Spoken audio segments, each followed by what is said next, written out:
Welcome back to the 6 o'clock show. Aisling Larkin is on kitchen duty this evening. Chicken Pasta. Midweek, easy, lovely, but just with a kind of a southwestern style, kind of Cajun Tex-Mex vibe. So we normally go Italian pasta. Limerick. I was just sitting there going... Limerick. They're mad for Tex-Mex in Limerick. West Cork. West Cork? That's an Inshadani pasta? Yeah, you see, so yeah, if you're going on your holiday down that direction, this is the pasta to make. I'm starting with pasta, right? Really simple, like a little tip, but choose a kind of a different variety of pasta, you know? Maybe just like change it up a bit, mix it up a little bit, you know? You look so excited by it. You're like, come on, guys. This is just lovely, little short, curly, kind of haired pasta. Fettuccine, linguine, anything like that would work. But this is just lovely. So it's just like a different shape, a little pasta bow. Sometimes it just adds a little bit of interest. So I used to love we forget about that. We all buy the same pasta week on week in the supermarket. Different shape pasta, pop it in. Top tip. Salty as the sea, they say, for your pasta water. And if you're using 500 grams of pasta, 5 litres of water. So you want it to be absolutely floating in your water. Cook it until it's al dente, which means you have a little bit of bite in it, right? Next, we're going to make our Cajun spice. So this is what makes it be southwestern style, or that Tex-Mex kind of style. From America, technically. So this is like fusion cookery. Fusion cookery, right? Skib or barley cove. Not quite. We're definitely doing fusion this evening.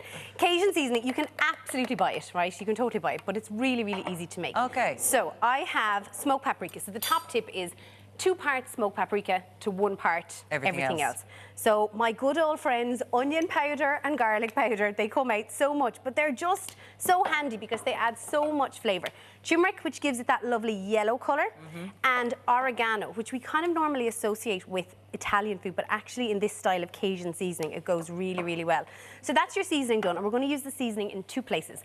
We're going to use it in the marinade for the chicken, and we're also going to use it as in the pasta sauce. So for my pasta sauce, I have onions and garlic, sweating down, a little bit of oil here, right? We don't cook our onions and garlic for long enough. We put them on the pan for 2 or 3 minutes. We think they're cooked. And sure, they are technically. But are you getting the flavour out of them? You're not. So put them on for like 10, 12, 15 minutes. You want that deep golden colour. You want that caramelisation going into them. And low as well. People are inclined to just go full heat, as high as you can, lash them on. Next thing, your onions are black. Ball, throw everything else in quick. My mother's head is spinning right now. 10 to 12 minutes. But low, and then you get the flavour out. Bit of butter on there, throw your garlic, away you go. And it is, and like if you burn the garlic as well, I mean, it's just not nice. So just take the patience, like just put it on while you're doing a few other jobs, keep it nice and low. So I have my garlic, my onions, I have a couple of the sweet little peppers. These are real summery, so I put those little peppers in. So they've gone in. I've green beans. This is kind of one of those dishes that, you know, if you had a few bits and bobs hanging around in the fridge, a lot of things kind of work in this. Traditionally, you're putting sweet corn, you're putting black beans. We're going to have avocado in a minute. But it's that kind of spice. So now my Cajun spice is going in.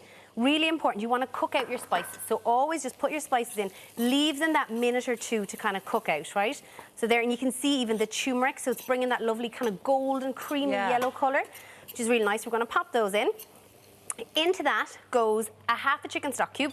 So you're just adding that little bit of flavour. So that's your kind of insurance policy for a little bit of flavour. And then cream goes in and milk. So this is where you're getting your creaminess from. I've tried to make it a little bit healthier by putting half cream and half milk instead of all cream. I know. I'll have the half with the cream milk, thanks. This looks... You could throw mushrooms in here as well, or whatever. Totally. Mushrooms would be really, really nice, The avocado is going to go in at the end, so you don't want to put the avocado in at this stage because it'll just kind of soften up and it'll, you know, mush Again, up. traditional barley cove recipe. Southwestern, Tex-Mex. This is like Tex-Mex pasta.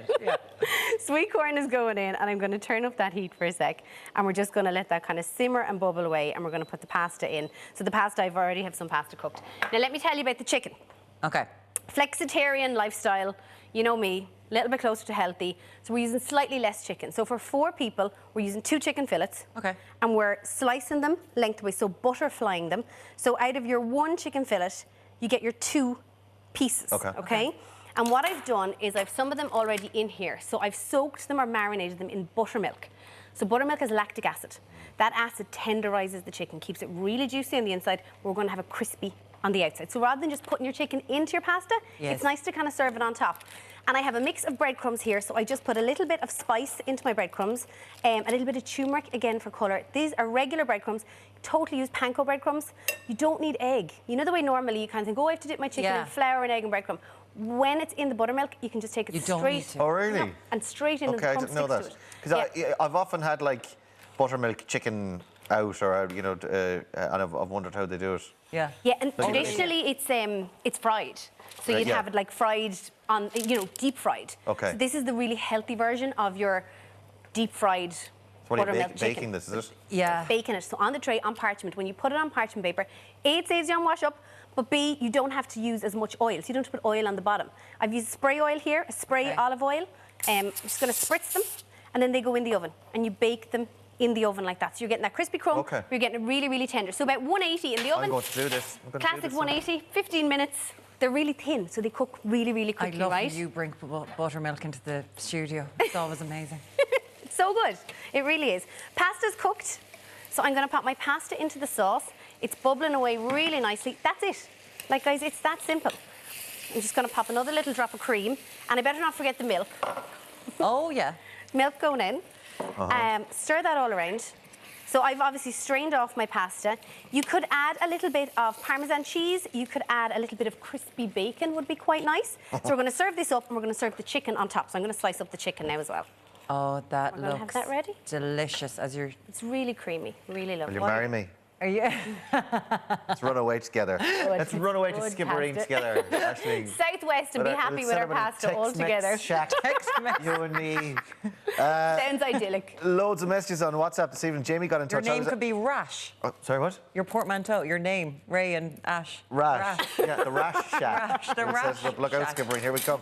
Yeehaw. I was at Phelan Fubble in Belfast last week. I saw Roisin and Aoife Scott performing, and like most of the crowd, I had shivers. Not because it was cold, because they were amazing. It's such a great buzz to be back at a live event. I can only imagine how much it means to singers and musicians themselves. Thanks, Jamie.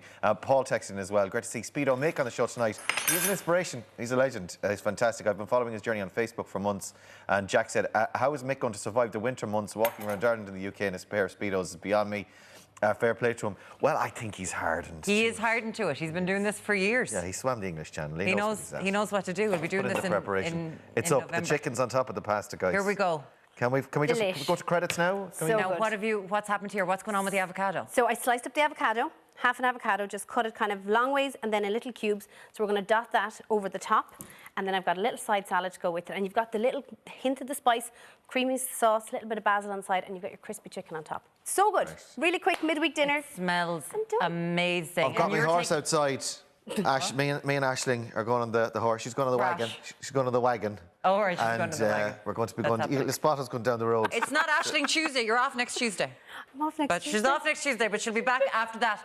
Aisling Larkin, thank you so much. Thank you very much. Guys. New couple name, Rash. We got to eat some pasta and chicken.